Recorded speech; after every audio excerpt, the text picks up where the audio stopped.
Hi guys, welcome to PKIT technology. So last క్లాస్లో మనం large number of 2 numbers గురించి కంప్లీట్గా కోడ్ రాసి ఎలా ఎగ్జిక్యూట్ అవుతుందో కూడా మీకు చూపించడం జరిగింది. సో అదేవిధంగా ఈ క్లాస్లో కూడా లార్జ్ నెంబర్ ఆఫ్ 2 నెంబర్స్ గురించి కంప్లీట్గా డిస్కస్ చేసుకుందాం.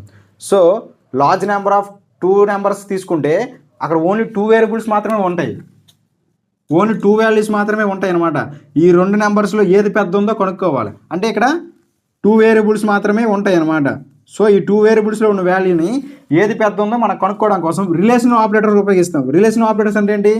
Greater than, less than, greater than equal to, less than or equal to. So ఇవి రిలేషనల్ ఆపరేటర్స్ అనమాట. 2 నెంబర్స్లో లార్జ్ నెంబర్ ఏది, స్మాల్ నెంబర్ ఏది కనుక్కోవాలంటే రిలేషనల్ ఆపరేటర్స్ ఉపయోగిస్తాం.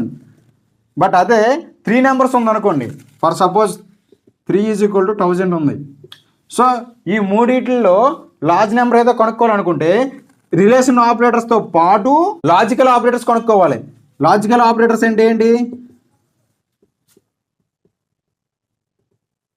లాజికల్ ఆపరేటర్స్ ఏముంటాయి? మొత్తం 3 ఉంటాయి. First one and, second one or, third one not అనమాట. So and, or, not equal. So ఈ 3 ఆపరేటర్స్ అనేవి లాజికల్ ఆపరేటర్స్లో ఉంటాయి. బట్ ఇక్కడ రిలేషనల్ ఆపరేటర్ ఎగ్జిక్యూట్ అవ్వాలి, పర్ఫామ్ చేయాలంటే 2 వేరియబుల్స్ ఉంటే చాలు. బట్ లాజికల్ ఆపరేటర్స్ ఎగ్జిక్యూట్ అవ్వాలి అంటే మాత్రం 2 ఈక్వేషన్స్ ఉండాలి, 2 ఎక్స్ప్రెషన్స్ ఉండాలి, 2 ఆపరెంట్స్ ఉండాలి. అంటే ఏంటి? ఏవైనా కంపేర్ ఆర్ బోత్, ఏవైనా 2 ఈక్వేషన్స్ని 2 ఎక్స్ప్రెషన్స్ని కంపేర్ చేయడం కోసం వీటిని ఉపయోగిస్తారనమాట. అంటే ఏంటి? ఇక్కడ ఓన్లీ 2 వాల్యూస్ ఉన్నాయి. ఏ వాల్యూ ఒకటి, బి వాల్యూ ఒకటి, ఏ వేరియబుల్ ఒకటి, బి వేరియబుల్ ఒకటి. రిలేషన్ ఆపరేటర్ ఉపయోగించాలి. రిలేషన్ ఆపరేటర్లో A greater than equals to B. So relation operator అంతా ఎగ్జిక్యూట్ అయిపోయింది. బట్ 3 చేయాలన్నప్పుడు రిలేషన్ ఆపరేటర్స్ 2-3 కన్నా ఎక్కువ ఉండాలి ఈ లాజికల్ ఆపరేటర్స్ పర్ఫామ్ చేయాలంటే. అంటే ఏంటి? ఇప్పుడు సపోజ్ ఏ, బి, సి. సార్ ఈ 3 వాల్యూస్ ఇస్తాం కదా, అందులో ఏ వాల్యూ పెద్దదా చిన్నదా కనుక్కోవాలంటే ఈ ఏని బితో కంపేర్ చేయాలి, మళ్ళీ ఏని సితో కంపేర్ చేయాలి. అదేవిధంగా ఈ బి వాల్యూ పెద్దదో చిన్నదో కనుక్కోవాలనుకుంటే బీని ఏతో కంపేర్ చేయాలి, బీని సితో కంపేర్ చేయాలి. అదే సి వాల్యూ పెద్ద చిన్నది కనుక్కోవాలంటే సిని బీతో కంపేర్ చేయాలి, సిని ఏతో కంపేర్ చేయాలి. సో అలాంటప్పుడు ఫస్ట్ ఇది చూద్దాం. A, B, C. ఏని బీతోని సితోని ఎలా కంపేర్ చేస్తారు? A greater than equals to B, A greater than equals to C. So ఈ 2 కంపేర్ చేసిన తర్వాత ఈ 2 ఎగ్జిక్యూట్ అవ్వాలి, మధ్యన ఎండ్ ఆపరేటర్ ఉపయోగించాలి. సో ఈ ఆపరేటర్ ఉపయోగించాలి. ఈ ఆపరేటర్ పని ఏంటో తెలుసా? ఈ 2 ట్రూ అయితే కానీ ఇది ఎగ్జిక్యూట్ అవ్వదు. సో ఏ వాల్యూ బి కన్నా ఇక్కడ పెద్ద అవ్వాలి, ఏ వాల్యూ సి కన్నా ఇక్కడ పెద్ద అవ్వాలి. సో ఈ 2 ట్రూ అయితేనే ఈ ఎండ్ ఆపరేటర్ అనేది ఎగ్జిక్యూట్ అవుతుంది, అంటే ట్రూ అవుతుంది. అప్పుడు ఈ కండిషన్లో ఉన్న స్టేట్మెంట్ ఎగ్జిక్యూట్ అవుతుంది. సో ఈ 2 కండిషన్లు ఏది ఫాల్స్ అయినా సరే ఈ కండిషన్ ఫాల్స్ అయిపోతుంది అనమాట. సో ఎండ్ ఆపరేటర్ ఇక్కడ ఉపయోగిస్తారు. అర్థమవుతుందా? సో మొత్తం మీకు 8 ఆపరేటర్స్ ఉంటాయి. అందులో అథమెటిక్ ఆపరేటర్స్, రిలేషనల్ ఆపరేటర్స్, ఇప్పుడు లాజికల్ ఆపరేటర్స్. ఈ లాజికల్ ఆపరేటర్స్లో 3 ఉంటాయి. అందులో ఇప్పుడు మనం ఎండ్ ఆపరేటర్ ఉపయోగిస్తున్నాం. అందుకు మీకు చెప్పడం జరిగింది అనమాట. ఎండ్ ఆపరేటర్ ఎందుకు ఉపయోగిస్తాం? ఏదైనా 2 ఈక్వేషన్స్ 2 ఎక్స్ప్రెషన్స్ని కంపేర్ చేయడానికి, కంబైన్ చేయడానికి యూజ్ చేసేటప్పుడు ఎండ్ ఆపరేటర్స్ని ఉపయోగిస్తాం. ఈ ఎండ్ ఆపరేటర్ ఉపయోగించడం అంటే ఈ ఏ వాల్యూ బి కన్నా పెద్ద అవ్వాలి, ఈ ఏ వాల్యూ సి కన్నా పెద్ద అవ్వాలి. ఈ 2 ట్రూ అయితేనే ఈ ఎండ్ ఆపరేటర్ అనేది ఎగ్జిక్యూట్ అవుతుంది. ఈ 2 ఒకదింట్లో ఫాల్స్ అయినా ఈ ఎండ్ ఆపరేటర్ అనేది ఫెయిల్ అయిపోతుంది అనమాట. ఈ కండిషన్ అనేది ఫెయిల్ అయిపోతుంది. ఓకేనా? అప్పుడు ఏమవుతుంది? ఎల్స్లోకి వెళ్ళిపోతుంది, నెక్స్ట్ స్టేట్మెంట్కి వెళ్ళిపోతుంది. సో బీని చెక్ చేయడానికి వెళ్తుంది అనమాట. బీని ఏతోనే చెక్ చేయాలి, సితోనే చెక్ చేయాలి. అది కూడా ఫెయిల్ అయిపోయింది అనుకో, సికి వెళ్తుంది. సిని బీతో చెక్ చేయాలి, సితో చెక్ చేయాలి. ఓకేనా? సో అలాగా మనం కోడ్ అనేది రాయాలన్నమాట. ఈజీగా ఫైండ్ అవుట్ చేసేవచ్చు. సో ఇప్పుడు మీకు కోడ్ రాసి మీకు క్లియర్గా ఎక్స్ప్లెయిన్ చేస్తాను. లైన్ 2లోనే సిస్టమ్ ఏ విధంగా ఎగ్జిక్యూట్ అవుతుందో అది మీకు తెలియాలి. సిస్టమ్ ఎగ్జిక్యూట్ అయ్యే విధానం మీకు తెలిస్తే కోడ్ రాసే విధానం మీకు తెలుస్తుంది. ఓకేనా? సో ఇప్పుడు ఈ 3 వేరియబుల్స్కి ఇందులో ఏది పెద్ద ఉందో మీకు తెలియాలంటే ముందు ఆ 3 వేరియబుల్స్ని ఎలాగ సాల్వ్ చేయాలో ఐడియా మీకు రావాలి కదా. ఎప్పుడైతే ఐడియా మీకు వస్తుందో కోడ్ ఎలా బిల్డ్ చేయాలో మీకు ఒక ఐడియా వస్తుంది. ఆ 3 ఎలాగ బిల్డ్ చేయాలి, కోడ్ రాసే అల్గారిథం, ఫ్లో చార్ట్ రాసే ఐడియా మీకు ఎప్పుడైతే ఉండదో కోడ్ ఎప్పటికీ మీరు రాయలేరు. ఓకేనా? సో ఇప్పుడు మీకు ప్రాసెస్ అర్థమైంది కదా.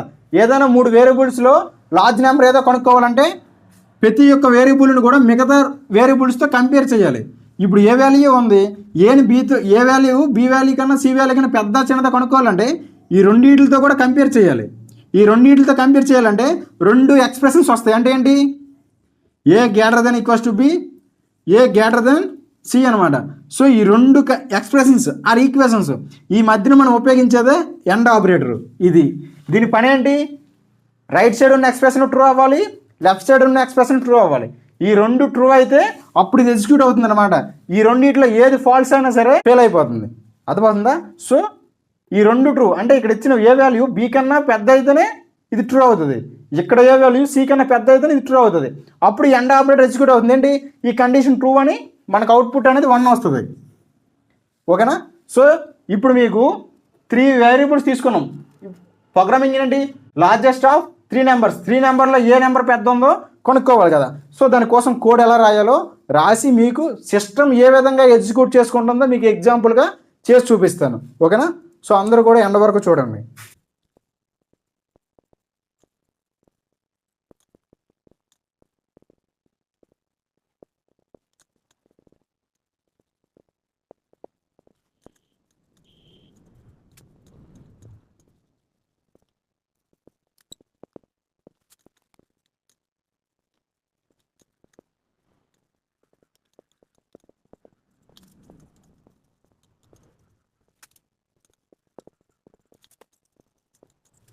సో చూడండి, సో లార్జెస్ట్ ఆఫ్ 3 నెంబర్స్లో మనం ఏ నెంబర్ పెద్ద ఉందో కనుక్కోవాలనుకుంటే సో దానికోసం కోడ్ అనేది ఈ విధంగా రాయాలన్నమాట. సో మనం ప్రీవియస్ క్లాస్లో లార్జెస్ట్ ఆఫ్ 2 నెంబర్స్ కనుక్కోవడం కోసం కోడ్ ఎలా రాసామో దీనికోసం కూడా యాస్టీస్గా అలాగే రాస్తాం. బట్ 1 వేరియబుల్ అనేది పెరుగుతుంది అనమాట. ఆపరేటర్స్ అనేవి మారుతాయి అనమాట. ఆపరేటర్స్ అనేది కొత్త ఆపరేటర్స్ ఇంట్రడ్యూస్ అవుతాయి అనమాట. ఏ ఆపరేటర్స్ అవి, ఎండ్ అనే ఆపరేటర్స్ ముందు చెప్పాను కదా, ఆపరేటర్స్ ఇంట్రడ్యూస్ అవుతాయి. సో వాటి గురించి కూడా ఎక్స్ప్లెయిన్ చేశాను కాబట్టి ఇప్పుడు కోడ్ రాయడం జరిగింది. చూడండి, మీరు విఎస్ కోడ్లో కానీ ఈ కోడ్ రాస్తే ఎగ్జిక్యూషన్ చేయడం కోసం డైరెక్టర్గా F6 కొట్టగానే కంపైలేషన్ జరిగి ఎగ్జిక్యూట్ అవుతుంది. మీరు వాల్యూస్ ఎంటర్ చేయగానే అవుట్పుట్ ఏది పెద్ద ఉందని చూపిస్తుంది. అదే మీరు టర్బోసీలో కానీ మీరు ప్రోగ్రామింగ్ రాస్తే Alt+F9 కొడితే ఫస్ట్ కంపైలేషన్ జరుగుతుంది. కోడ్లో ఎర్రర్స్ ఏమైనా ఉన్నాయా లేవా, మిస్టేక్స్ ఏమైనా ఉన్నాయా లేవా అని కంపైలేషన్ జరుగుతుంది. ఏమీ లేదంటే Alt+F10 కొట్టగానే F10 క్లిక్ చేయగానే మీకు ఎగ్జిక్యూట్ జరుగుతుంది. ఎగ్జిక్యూషన్ అయిపోయిన వెంటనే వాల్యూస్ రీడ్ చేయమని అడుగుతుంది. మీరు 3 వాల్యూస్ ఎంటర్ చేయగానే అందులో ఏ వాల్యూ పెద్ద ఉందో విత్ ఇన్ సెకండ్లో వస్తుంది అనమాట. సో ప్రోగ్రామింగ్ వల్ల ఇది బెనిఫిట్. సో చూడండి, సిస్టమ్కి ఈ ప్రోగ్రామింగ్ తప్పో రైటో తెలుసు, బట్ నీకు తెలియదు కదా.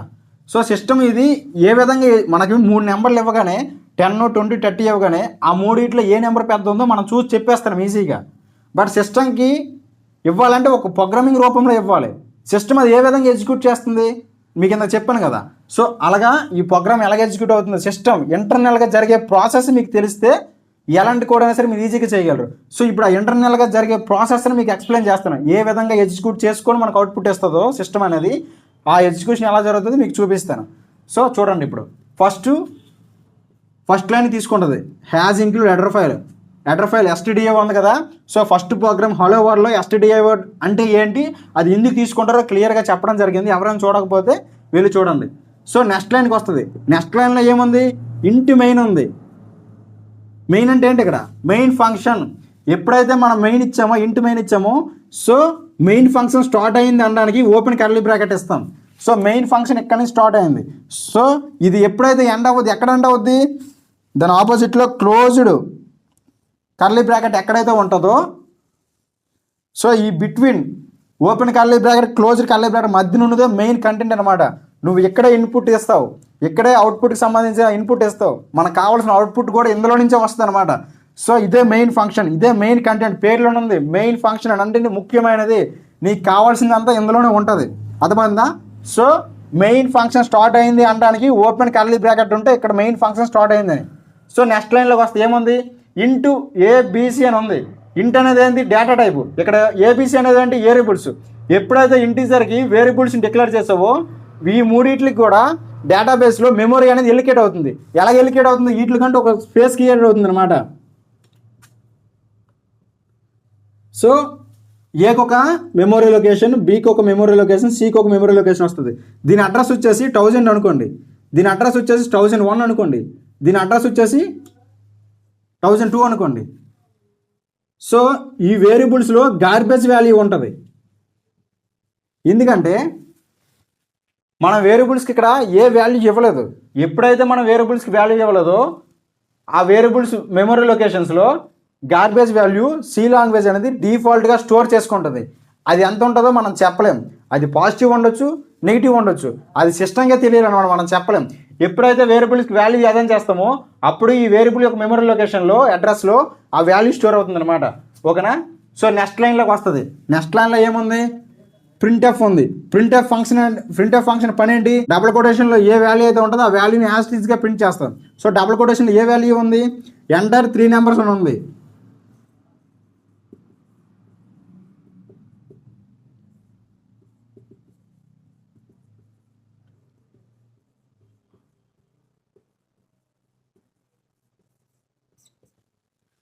ఎంటర్ 3 నెంబర్స్ ఉన్న తర్వాత ఇక్కడ కర్సర్ బ్లింక్ అవుతూ ఉంటుంది అనమాట.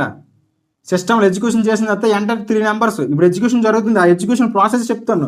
ఇక్కడికి వచ్చిన తర్వాత అవుట్పుట్లో మీరు ఎగ్జిక్యూషన్ చేసిన ఈ నెంబర్ ఎంటర్ 3 నెంబర్స్ అని ప్రింట్ అయిన తర్వాత ఇక్కడ కర్సర్ బ్లింక్ అవుతూ ఉంటుంది. సో నెక్స్ట్ లైన్లోకి వస్తుంది. నెక్స్ట్ లైన్లో ఏముంది? స్కాన్ఎఫ్ ఉంది. స్కాన్ఎఫ్ అనేంటి? To read the data on console in run time. Run టైంలో డేటాను రీడ్ చేసుకోవడమే స్కాన్ఎఫ్ యొక్క పని. సో ఇక్కడ రన్ టైంలో ఏ డేటాను రీడ్ చేసుకుంటుంది? Variable, A variable data, B variable data, C variable data. వేరియబుల్లో ఉన్న డేటాని రీడ్ చేసుకుంటుంది అనమాట. సో రీడ్ చేసుకుని ఎక్కడ పెడుతుంది? ఫస్ట్ వేరియబుల్లో ఉన్న డేటా ఫస్ట్ ఫార్మాట్ స్పెసిఫైర్లో స్టోర్ అవుతుంది. సెకండ్ వేరియబుల్లో ఉన్న డేటా సెకండ్ ఫార్మాట్ స్పెసిఫైర్లో స్టోర్ అవుతుంది. థర్డ్ వేరియబుల్లో ఉన్న డేటా థర్డ్ ఫార్మాట్ స్పెసిఫైర్లో స్టోర్ అవుతుంది అనమాట. సో ఇప్పుడు మనం వాల్యూస్ ఇస్తున్నాం. సో ఫస్ట్ ఏకి వాల్యూ ఎంత ఇచ్చాం? 10 ఇచ్చాం అనుకోండి, 10. బికి ఎంత ఇచ్చాం? 20 ఇచ్చాం. సికి ఎంత ఇచ్చాం? 30 ఇచ్చాం. ఓకేనా? సో ఇక్కడ స్టోర్ అయిపోయిన తర్వాత ఇక్కడ ప్రింట్ అవుతుంది అనమాట. ఇక్కడ కర్సర్ బ్లింక్ అవుతుంది కదా, 10, 20, 30 అని ప్రింట్ అవుతుంది. సో నెక్స్ట్ లైన్కి వస్తుంది. నెక్స్ట్ లైన్లో ఏముంది? ఇఫ్ కండిషన్ ఉంది. ఇఫ్ కండిషన్లో ఏముంది? ఈ ఎక్స్ప్రెషన్ అనేది ఎగ్జిక్యూట్ అయిన తర్వాత ప్రాసెస్ జరుగుతుంది. ఈ ఎక్స్ప్రెషన్లో ఏముంది? ఇఫ్ కండిషన్లో A greater than equals to B and A greater than equals to C. So ఏలో ఎంత ఉంది? 10 ఉంది. Greater than B. బిలో ఎంత ఉంది? 20 ఉంది. ఏలో ఎంత ఉంది? 10 ఉంది. సిలో ఎంత ఉంది? 30 ఉంది. చూడండి, ఈ ఎక్స్ప్రెషన్ ఎగ్జిక్యూట్ అయిన తర్వాత ప్రాసెస్ జరుగుతుంది. ఈ ఎక్స్ప్రెషన్లో ఏముంది? A greater than B and B greater than C. A కన్నా బి వాల్యూ చిన్నది అవ్వాలి, ఇక్కడ ఏ కన్నా సి వాల్యూ చిన్నది అవ్వాలి. బట్ ఇక్కడ ఏలో వాల్యూ ఎంత ఉంది? 10 ఉంది. 10 గ్రేటర్ దెన్ బిలో వాల్యూ ఎంత? 20 ఉంది. ఏ గ్రేటర్ దెన్ 20యా? కాదు కదా. సో ఫాల్స్ అయిపోయింది. సో ఇక్కడ చూస్తుంది ఏ గ్రేటర్ దెన్ సి. ఏలో ఎంత ఉంది? 10 ఉంది. బిలో ఎంత ఉంది? 20 ఉంది. 10 కన్నా 30 పెద్దదా? పెద్దే కదా. సో ఇక్కడ ఏముంది? గ్రేటర్ దెన్ ఉంది. 10 పెద్దని ఉంది, కానీ 10 చిన్న అయిపోయింది. సో కండిషన్ ఫాల్స్ అయిపోయింది. సో ఎండ్ ఆపరేటర్ ఏంటంటే దీని పని ఏంటంటే ఈ రెండు ట్రూ అయితేనే ఈ కండిషన్ ట్రూ అవుతుంది. ఈ కండిషన్ ట్రూ అయితేనే ఈ కండిషన్ ట్రూ అవుతుంది. ఎండ్ ఆపరేటర్ పని. సో ఈ కండిషన్లు ఏ ఒక్కటి పోనీ ఇది ట్రూ అయ్యాయి ఇది ఫాల్స్ అయినా ఈ కండిషన్ అనేది ఫెయిల్ అయిపోతుంది. ఈ రెండు ట్రూ అయితేనే ఈ కండిషన్ అనేది ట్రూ అవుతుంది. ఈ రెండిట్లో ఏది ఫాల్స్ అయినా ఈ టోటల్ కండిషన్ ఫెయిల్ అయిపోతుంది. ఈ రెండిట్లో ఏ ఒక్కటి ఫాల్స్ అయినా ఈ టోటల్ కండిషన్ ఫెయిల్ అయిపోతుంది. ఈ రెండు ఫాల్స్ అయినా ఈ కండిషన్ అనేది ఫెయిల్ అయిపోతుంది. సో ఈ ఇఫ్ కండిషన్ అనేది ఏమైంది? ఫాల్స్ అయిపోయింది. సో ప్రింట్ఎఫ్ ఇఫ్ కండిషన్ లోపలికి వెళ్దాం. సో ఈ ప్రింట్ఎఫ్ అనేది ఎగ్జిక్యూట్ అవుతుంది అనమాట. సో ఇఫ్ కండిషన్ ఫెయిల్స్ అయిపోయింది కాబట్టి నెక్స్ట్ ఎక్కడికి వెళ్తుంది? ఎల్స్లోకి వస్తుంది. ఎల్స్లో ఏముంది? ఇఫ్ కండిషన్ ఉంది. సో ఇక్కడ ఇఫ్ కండిషన్ ఫెయిల్ అయిపోయింది కాబట్టి ఎల్స్లోకి వస్తుంది. ఎల్స్లో కానీ ఇఫ్ కండిషన్ లేకపోతే ఎల్స్లో ఏ స్టేట్మెంట్ ఉంటే ఆ స్టేట్మెంట్ ఎగ్జిక్యూట్ అయిపోతుంది. కానీ ఇక్కడ ఏముంది? ఎల్స్లో కండిషన్ ఉంది. ఏ కండిషన్ ఉంది? ఇఫ్ కండిషన్ ఉంది. ఇక్కడ ఇఫ్ కండిషన్ ఏంటి? B greater than A and B greater than C. So ఇక్కడ బిలో ఎంత ఉంది? 20 ఉంది. ఏలో ఎంత ఉంది? 10 ఉంది. అండ్ బిలో ఎంత ఉంది? 20 ఉంది. సిలో ఎంత ఉంది? 30 ఉంది. సో 20 అనేది 10 కన్నా పెద్దదే కదా. సో ఇది ఏమైంది? ట్రూ అయింది. ఈ కండిషన్ అనేది ట్రూ అయింది. సో ఇక్కడ చూడదాం, బి కంటే సి ఏమైంది? పెద్ద అయిపోయింది. బిలో ఎంత ఉంది? 20 ఉంది. సిలో 30 ఉంది. ఈ కండిషన్ ఫాల్స్ అయిపోయింది. అంటే ఏమైంది? 20 కన్నా 30 చిన్నదని ఉంది, కానీ ఇక్కడ 20 కన్నా 30 పెద్దది కదా. ఇక్కడ గ్రేటర్ దెన్ ఉంది కదా, గ్రేటర్ దెన్ ఏంటి, పెద్ద వాల్యూని రీడ్ చేయడం. సో ఇక్కడ 20 కన్నా 30 చిన్నదని ఉంది, కానీ 30 పెద్దది కదా, సో ఈ కండిషన్ ఫాల్స్ అయిపోయింది. ఇక్కడ 20 కన్నా 10 చిన్నదని ఉంది, బి కన్నా ఏ చిన్నదని ఉంది, సో రైట్ అయ్యింది. కానీ ఈ ఎండ్ ఆపరేటర్ పని ఏంటి, ఈ రెండు ట్రూ అయితేనే ఈ ఆపరేటర్ ఎగ్జిక్యూట్ అవుతుంది. ఈ రెండిట్లో ఒకటి ఫాల్స్ అయినా ఈ ఆపరేటర్ అనేది ఎగ్జిక్యూట్ అవ్వదు, ఈ కండిషన్ అనేది ఎగ్జిక్యూట్ అవ్వదు. ఈ రెండు ట్రూ అయితేనే ఈ కండిషన్ ఎగ్జిక్యూట్ అవుతుంది. ఈ రెండిట్లో ఒకటి ఫాల్స్ అయినా ఒక ట్రూ అయినా ఈ కండిషన్ ఎగ్జిక్యూట్ అవ్వదు, ఈ రెండు ఫాల్స్ అయినా ఈ కండిషన్ ఎగ్జిక్యూట్ అవ్వదు. సో ఇక్కడ కండిషన్ ఏమైంది, ఫాల్స్ అయిపోయింది. ఎందుకు, ఈ కండిషన్ ఈ ఎక్స్ప్రెషన్ అనేది ట్రూ అయింది, ఈ ఎక్స్ప్రెషన్ అనేది ఫాల్స్ అయిపోయింది. సో ఈ కండిషన్ అనేది ఎగ్జిక్యూట్ అవ్వదు. సో ఈ కండిషన్ ఎగ్జిక్యూట్ అవ్వదు కాబట్టి మరి ఇఫ్ కండిషన్ లోపలికి వెళ్తుంది అనమాట. సో బయటకు వస్తుంది. బయట ఏముంది, ఇక్కడ ఒక ఎల్స్ ఉంది, ఎల్స్లో ఏముంది, కండిషన్ ఏం లేదు. ఎల్స్లో కండిషన్ ఏం లేదంటే ప్రింట్ ఎఫ్ ఫంక్షన్ ఉంది. సో ఎల్స్లో కండిషన్ ఏమీ లేకపోతే ఎల్స్లో ఉన్న ఏ స్టేట్మెంట్ ఉందో ఆ స్టేట్మెంట్ యాజ్ టీజ్గా ఎగ్జిక్యూట్ అయిపోద్ది. సో ఇక్కడికి వచ్చింది ఈ స్టేట్మెంట్ ఏంటి, ప్రింట్ ఎఫ్. ప్రింట్ ఎఫ్ అని ఏంటి, వాల్యూని రీడ్ చేయడం. ఇక్కడ వాల్యూ ఏముంది, లార్జ్ నెంబర్ అని ఉంది.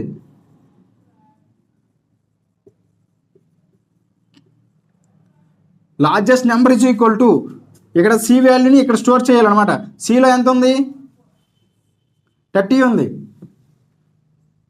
సో 30 యాజ్ టీజ్గా ప్రింట్ అవుతుంది, అంతే కదా. ఈ మూడింటిలో 30 కదా పెద్దది, 10, 20, 30లో 30 పెద్ద కదా. సో లార్జ్ నెంబర్ ఆఫ్ 30 అని వస్తుంది. సో నెక్స్ట్ లైన్లో ఏముంది, రిటర్న్ ఉంది, రిటర్న్ 0 ఉంది. సో నెక్స్ట్ లైన్ అనేది క్లోజర్ కర్లీ బ్రాకెట్ ఉంది. సో ప్రోగ్రామింగ్ ఎండ్ అయిపోయింది. సో మనకు అవుట్పుట్ అనేది ఇలా కనపడుతుంది అనమాట. అవుట్పుట్ అనేది ఈ విధంగా కనపడుతుంది. ఎంటర్ 3 నెంబర్స్ వాల్యూస్ ఎంటర్ చేసాం. ఈ 3 వాల్యూస్లో 30 అనేది లార్జ్ నెంబర్ అని మనకు షో అవుతుంది.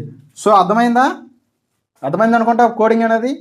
సో మీకు ఇంకెక్కడైనా సరే డౌట్ ఉంటే నాకు కామెంట్ సెక్షన్లో తెలియజేయండి. సో మరొకసారి ఎక్స్ప్లెయిన్ చేస్తాను చూడండి.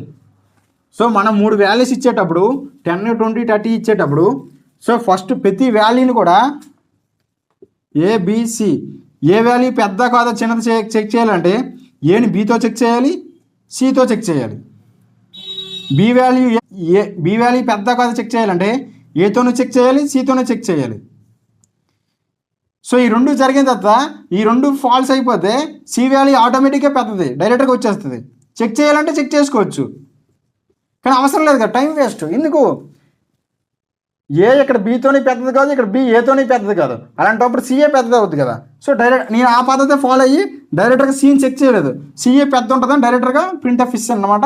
సో అదే రైట్ అయ్యింది, ఓకేనా. సో ఇక్కడ ఎండ్ ఆపరేటర్ ఎందుకంత ఉపయోగిస్తాం మళ్ళీ చెప్తున్నా చూడండి.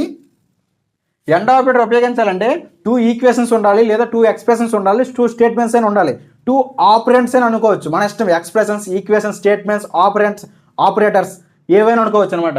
సో రైట్ సైడ్ ఒక ఎక్స్ప్రెషన్ ఉండాలి, లెఫ్ట్ సైడ్ ఒక ఎక్స్ప్రెషన్ ఉండాలి. సో ఈ స్టేట్మెంట్ ఈ ఆపరేటర్ ఎగ్జిక్యూట్ అవ్వాలంటే, ఈ కండిషన్ రైట్ అవ్వాలంటే రైట్ సైడ్ ఉన్నది ట్రూ అవ్వాలి, లెఫ్ట్ సైడ్ ఉన్నది ట్రూ అవ్వాలి. అప్పుడే ఈ కండిషన్ అనేది ట్రూ అవుతుంది. In case right side value false అయ్యి లెఫ్ట్ సైడ్ వాల్యూ ట్రూ అయింది అనుకోండి, అయినా ఈ కండిషన్ ఫెయిల్ అయిపోతుంది. ఇన్ కేస్ 2 కండిషన్లు ఫాల్స్ అయిపోయినాయి అనుకోండి, అయినా ఈ కండిషన్ ఫెయిల్ అయిపోతుంది. రైట్ సైడ్ ట్రూ అయ్యి లెఫ్ట్ సైడ్ ఫాల్స్ అయింది అనుకోండి, అయినా ఈ కండిషన్ ఫెయిల్ అవుతుంది. ఎప్పుడైతే రైట్ సైడ్ వాల్యూ ట్రూ అవుతుందో అప్పుడే, ఎప్పుడైతే బోత్ వాల్యూస్ ట్రూ అవుతాయో అప్పుడే ఈ కండిషన్ ఎక్స్ప్రెషన్ అవుతుంది.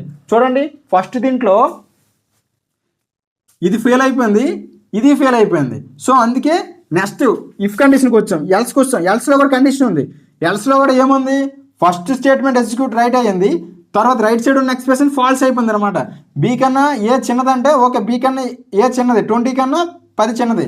ఇక్కడ బీ కన్నా సి చిన్నదంటే కానీ రాంగ్ అయిపోయింది. ఇక్కడ ఎందుకు, బీలో 20 ఉంది, సిలో 30 ఉంది. 20 కన్నా 30 పెద్దది కదా, సో రాంగ్ అయిపోయింది కాబట్టి ఎక్స్ప్రెషన్ ఫెయిల్ అయిపోయింది. సో నెక్స్ట్ ఎల్స్లోకి వచ్చాం. ఎల్స్లో ఏముంది, మరి కండిషన్ ఏం లేదు. ఎందుకు, ఇక్కడ ఏని చెక్ చేసాం, ఇక్కడ బీని చెక్ చేసాం. ఈ రెండు కూడా ఫాల్స్ అయిపోయినప్పుడు 3వ వాల్యూ కదా పెద్ద ఉంటుంది. సో 3వ వాల్యూయే సి కాబట్టి ఎల్స్కి వస్తుంది. ఇక్కడ నుంచి ఎల్స్కి వస్తుంది. ఎల్స్లోకి వచ్చిన తర్వాత ప్రింట్ ఎఫ్. ఎల్స్లో ఏ కండిషన్ లేదు కాబట్టి ఎల్స్లో ఏ స్టేట్మెంట్ ఉంటే ఆ స్టేట్మెంట్ డైరెక్ట్గా ఎగ్జిక్యూట్ అయిపోతుంది. ఎల్స్లో ఏ స్టేట్మెంట్ ఉంది, large number equal to %, double quotation C ఉంది. సో సిలో ఉన్న వాల్యూ ఈ %లో స్టోర్ అవుతుంది కాబట్టి లార్జ్ నెంబర్ ఈక్వల్ టు 30 అని ప్రింట్ అవుతుంది అనమాట. సో అర్థమైంది అనుకుంటా. సో ఈ విధంగా. సో ఈ ప్రోగ్రాంలో కూడా మీకు ఇఫ్ కండిషన్ గురించి చెప్పాను, ఎల్స్ ఇఫ్ గురించి చెప్పాను, ఇఫ్ ఎల్స్ గురించి చెప్పాను. సో ఈ 3 వీటి గురించి కూడా నేను ఎక్స్ప్లెయిన్ చేయడం జరిగింది. ఇది ఇఫ్ కండిషన్, ఇది else if if else if, ఓకేనా, లేదా ఇఫ్ ఎల్స్. సో నీకు ఇందులో ఈ 3 వీటి గురించి చెప్పడం జరిగిందనమాట. సో ఇన్ కేస్ మీకు ఏమైనా డౌట్ ఉంటే మాత్రం మన కామెంట్ సెక్షన్లో తెలియజేయండి. సో నేను ఈ వాల్యూస్ ఇచ్చాను, మీరు డిఫరెంట్గా ఇవ్వండి. ఏ వాల్యూ 30 ఇవ్వండి, బి వాల్యూ 20 ఇవ్వండి, సి వాల్యూ 10 ఇవ్వండి. అప్పుడు ఏ వాల్యూ ఇక్కడికి వస్తుంది, ఏ వాల్యూ చెక్ చేస్తుంది. ఏ వాల్యూలో ఎంత ఉంది, ఏలో ఎంత ఉంది. మనం ఏలో 20 ఇచ్చాం, 30 ఇచ్చాం, బిలో 20 ఇచ్చాం, సిలో 10 ఇచ్చాం అనుకోండి.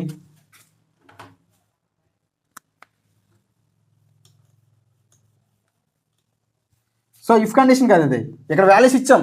ఇక్కడ 30, 20, 10 అని ఇచ్చాం. ఏకి 10, 30 ఇచ్చాం, బికి 20 ఇచ్చాం, సికి 10 ఇచ్చాం. సో అప్పుడు ఇఫ్ కండిషన్ ఏముంది, A greater than B and A greater than B అని ఉంది. సో దీన్ని చెక్ చేస్తూ ఏలో ఎంత ఉంది, 30 ఉంది, గ్రేటర్ దెన్ ఎంత ఉంది, బిలో ఎంత ఉంది, 20 ఉంది, అండ్ ఏలో ఎంత ఉంది, 30 ఉంది, సిలో ఎంత ఉంది, 10 ఉంది. సో ఇదేంటి గ్రేటర్ దెన్ కదా, ఏ గ్రేటర్ దెన్ బి అంటే ఏ కన్నా బి చిన్నది, అంటే ఏలో 30 ఉంది, బిలో 20 ఉంది, అంటే 30 కన్నా 20 చిన్నది కాబట్టి ఇది ట్రూ అయ్యింది. సో ఇక్కడ ఏముంది, ఏ కన్నా సి చిన్నది, ఏ గ్రేటర్ దెన్ సి, ఏ కన్నా సి చిన్నది కాబట్టి ఏలో ఎంత ఉంది, 30 ఉంది, సిలో ఎంత ఉంది, 10 ఉంది, 30 కన్నా 10 చిన్నది కాబట్టి ఈ కండిషన్ ట్రూ అయింది. ఈ కండిషన్ ట్రూ అయింది కాబట్టి ఇది ఎగ్జిక్యూట్ అవుతుంది. సో ఇఫ్ కండిషన్ ట్రూ అయింది. ఎందుకు, ఇక్కడ ఎండ్ ఆపరేటర్ ఏంటి, రైట్ సైడ్ ఉన్న ఆపరేటర్ లెఫ్ట్ సైడ్ ఉన్న ఆపరేటర్ ట్రూ అయితేనే ఈ ఎండ్ ఆపరేటర్ అనేది ఎగ్జిక్యూట్ అవుతుంది. సో ఇక్కడ ఎండ్ ఆపరేటర్ అనేది ట్రూ అయింది, right side operator true equation true అయింది, లెఫ్ట్ సైడ్ ఆపరేటర్ ట్రూ అయింది కాబట్టి ఈ కండిషన్ ట్రూ అయింది. అప్పుడు ఇఫ్ కండిషన్ లోపలికి వెళ్తుంది, ఫంక్షన్ అనేది లోపలికి వెళ్తుంది. ఇఫ్ కండిషన్ లోపలికి వెళ్ళి లోపల ఏముంది, ప్రింట్ఎఫ్ ఫంక్షన్ ఉంది. ప్రింట్ఎఫ్లో ఏముంది, లార్జ్ నెంబర్ ఆఫ్ పర్సెంట్ అంటే ఏముంది, ఏ వాల్యూ లార్జ్ అని చూపిస్తుంది అనమాట. సో ఏ వాల్యూ లార్జ్ అని చూపిస్తుంది. సో ఏ వాల్యూ ఎంత, 30. సో 30 యాజ్ టీజ్గా లార్జ్ నెంబర్ అని పిలిపించి ఏ వాల్యూ 30 అని చూపిస్తుంది అనమాట.